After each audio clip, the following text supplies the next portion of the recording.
Après avoir repris leur souffle pendant une bonne partie de la séance, les marchés sont parvenus à remonter la pente et clôturent finalement en territoire positif. La tendance a été soutenue par la hausse du Conference Board qui mesure la confiance des consommateurs américains.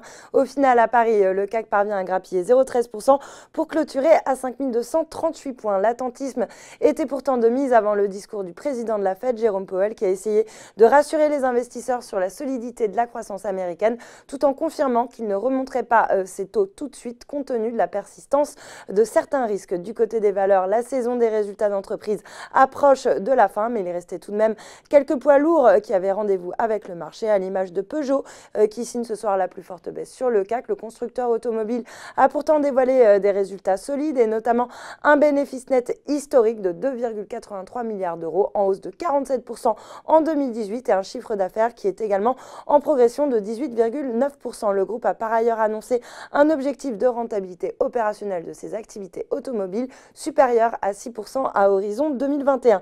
Le reste du secteur automobile, lui, évolue dans le rouge, à l'image de Plastic Omnium qui cède par exemple 2,17%. Thales reculait également de 1,01% à 107,90 €, même si le groupe a dépassé tous ses objectifs en 2018 avec un bénéfice net en hausse de 44% à 982 millions d'euros et une rentabilité opérationnelle qui atteint un niveau record à 10,6%. Le spécialiste de l'électronique pour les transports, la défense et la sécurité a également publié pour l'année 2018 un chiffre d'affaires de 15,86 milliards d'euros en hausse de 5,3% en organique. Dans le vert, Vallourec poursuit son rebond grâce à Odo qui a annoncé maintenir sa recommandation à l'achat sur le titre et souligne que de nombreux vendeurs à découvert se retrouvent dans une position de plus en plus inconfortable avec la remontée du titre. Et puis à la hausse également, Fnac Darty a profité d'une note de Brian Garnier qui a confirmé sa recommandation sur le titre à acheter et relever son objectif de cours à 94 €.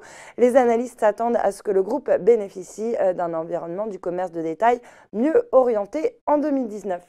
Voilà, c'est tout pour ce soir, mais n'oubliez pas toute l'actu éco et finance est sur Boursorama.